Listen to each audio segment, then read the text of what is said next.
ভারতীয় জাতীয় কংগ্রেসের আয়োজিত কর্মী সম্মেলনের মঞ্চে এমনই এক খুদে বক্তার বক্তব্যে এখন ভাইরাল গোটা নেট পাড়া।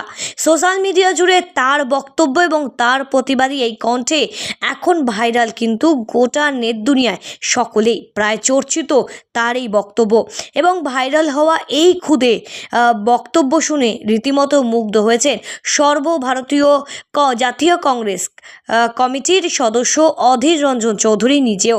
তিনি নিজেও তার আসন ছেড়ে উঠে এসে বিশেষভাবে সম্বর্ধনা দেন এই খুদে বক্তার বক্তব্যতে। সম্মানীয় সভাপতি মহোদয়, আমাদের প্রিয় নেতা লোকসভার প্রাক্তন কংগ্রেস দলনেতা শ্রী অধীর রঞ্জন চৌধুরী মহাশয়, মঞ্চে উপস্থিত সকল নেতৃত্ব, কর্মীবৃন্দ এবং সংগ্রামী মুর্শিদাবাদের জনগণ, আপনাদের সকলকে আমার বিপ্লবী শুভেচ্ছা। আজ আমরা দাঁড়িয়ে আছি ঐতিহাসিক মুর্শিদাবাদ শহরে, যে মাটি স্বাধীনতা ও গণতন্ত্রের লড়াইয়ের সাক্ষী। এই মুর্শিদাবাদ কখনো অন্যায়ের কাছে মাথা নত করেনি, আজও করবে না।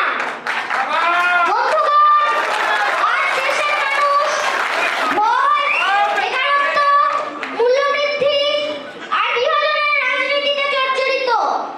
সংবিধান আক্রান্ত, ভোটাধিকার প্রশ্নের মুখে। তার সঙ্গে যুক্ত হয়েছে শিক্ষা, চিকিৎসা ব্যবস্থার করুণ চিত্র।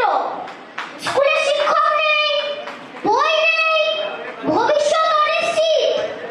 হাসপাতালে বেড নেই, ডাক্তার নেই, চিকিৎসার অভাবে মানুষ কাঁদছে। এই অবস্থায় ভারতীয় জাতীয় কংগ্রেস হলো একমাত্র শক্তি, যে মানুষের পাশে দাঁড়িয়ে লড়াই করেছে।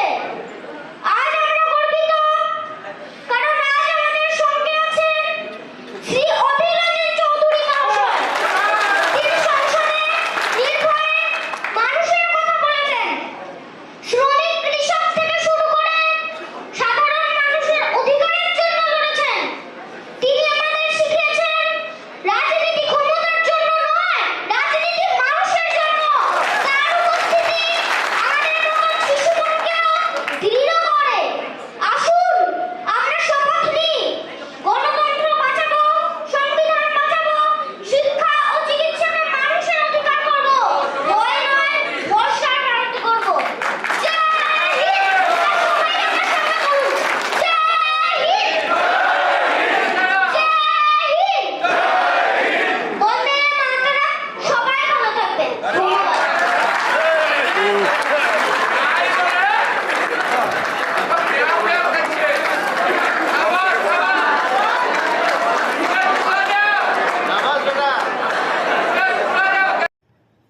ব্যুরো রিপোর্ট, সঠিক বার্তা।